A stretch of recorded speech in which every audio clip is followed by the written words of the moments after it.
তো গাইস, আমি ঘুরতে গেছিলাম রামসাগর। এখানকার ভিউটা অনেক সুন্দর। দেখতে পাচ্ছেন নানা ধরনের পশু পাখি, বিভিন্ন ধরনের বন্যপ্রাণী, সাপ, হরিণ, পাখি, এগুলো অনেক সুন্দর দেখতে। তো আশা করি পুরো ভিডিওটি দেখতে আমার সাথেই থাকবেন। রামসাগরের সবচেয়ে সুন্দর জায়গা হলো এই চিড়িয়াখানাটা। এখানে যে পরিমাণ তারা পশু পাখি রেখেছে, আপনারা দেখলে হয়তো অবাক হয়ে যাবেন। এখানকার হরিণগুলো অনেক সুন্দর। হাত বাড়িয়ে দিলে সে হাতে চুমু দেয়। যদি কেউ বাদাম দিতে চায় তাহলে বাদামটি খায়। এখানে মোট 1000-এর উপরে হরিণ রয়েছে।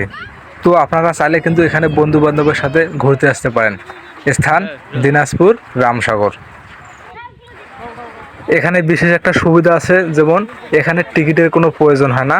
এখানে ফ্রিতে ঢুকানো হয় সবাইকে। আপনারা যদি 10-15 জন থাকেন, তারপরেও আপনাদের কাছে একটা টাকাও টিকিট নেবে না। এখানে বিভিন্ন ধরনের প্রাণী আছে, যেমন আমি দেখাচ্ছি আপনাকে। যেমন এই দেখেন, একটা বিশাল আকার অজগর সাপ।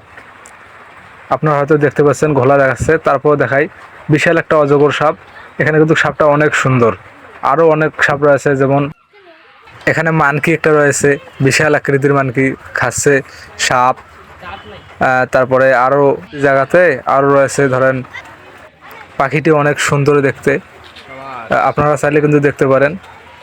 এখানে রয়েছে বানর, বিশাল আকৃতির বানর।